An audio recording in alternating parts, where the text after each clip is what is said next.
Hello, welcome to Dracula in Russian Lesson 47. If you have not listened to Lesson 46, please click on it now. If you are new to the channel, please click on Lesson 1. Under the efforts of both men, the lid began to yield. The nails drew with a quick screeching sound, and the top of the box was thrown back. By this time, the gypsies, seeing themselves covered by the Winchesters, and at the mercy of Lord Godalming and Dr. Seward, had given in and made no resistance. The sun was almost down on the mountaintops, and the shadows of the whole group fell long upon the snow. I saw the Count lying within the box upon the earth, some of which the rude falling from the cart had scattered over him. He was deathly pale, just like a waxen image, and the red eyes glared with the horrible vindictive look which I knew too well. As I looked, the eyes saw the sinking sun, and the look of hate in them turned to triumph. But on the instant came the sweep and flash of Jonathan's great knife. I shrieked as I saw it shear through the throat, whilst at the same moment Mr. Morris's bowie knife plunged into the heart. It was like a miracle, but before our very eyes, and almost in the drawing of a breath, the whole body crumbled into dust and passed from our sight. I shall be glad as long as I live that even in that moment of final dissolution, there was in the face a look of peace, such as I never could have imagined might have rested there. The castle of Dracula now stood out against the red sky, and every stone of its broken battlements was articulated against the light of the setting sun.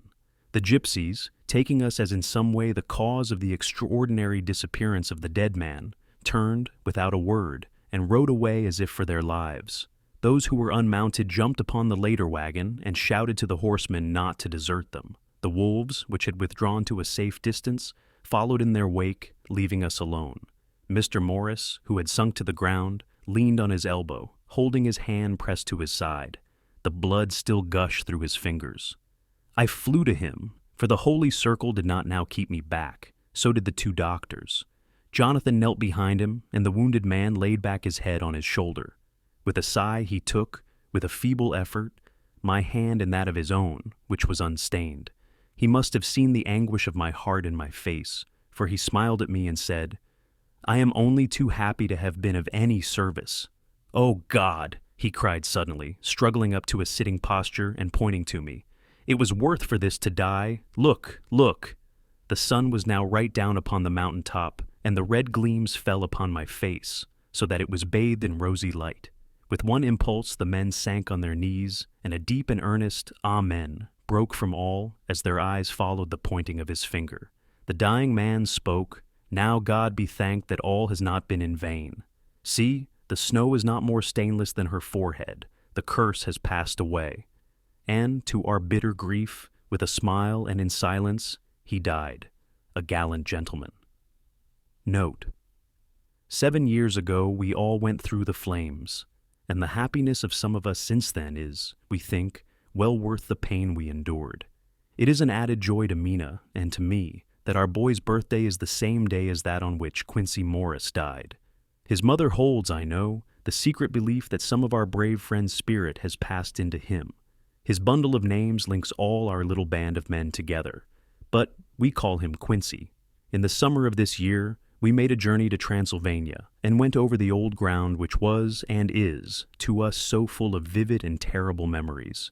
It was almost impossible to believe that the things which we had seen with our own eyes and heard with our own ears were living truths. Every trace of all that had been was blotted out. The castle stood as before, reared high above a waste of desolation. When we got home, we were talking of the old time, which we could all look back on without despair, for Godalming and Seward are both happily married.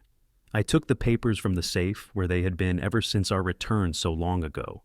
We were struck with the fact that in all the mass of material of which the record is composed, there is hardly one authentic document, nothing but a mass of typewriting, except the later notebooks of Mina and Seward and myself, and Van Helsing's memorandum. We could hardly ask anyone, even did we wish to accept these as proofs of so wild a story. Van Helsing summed it all up as he said, with our boy on his knee, "We want no proofs, we ask none to believe us. This boy will someday know what a brave and gallant woman his mother is. Already he knows her sweetness and loving care. Later on, he will understand how some men so loved her that they did dare much for her sake." Jonathan Harker,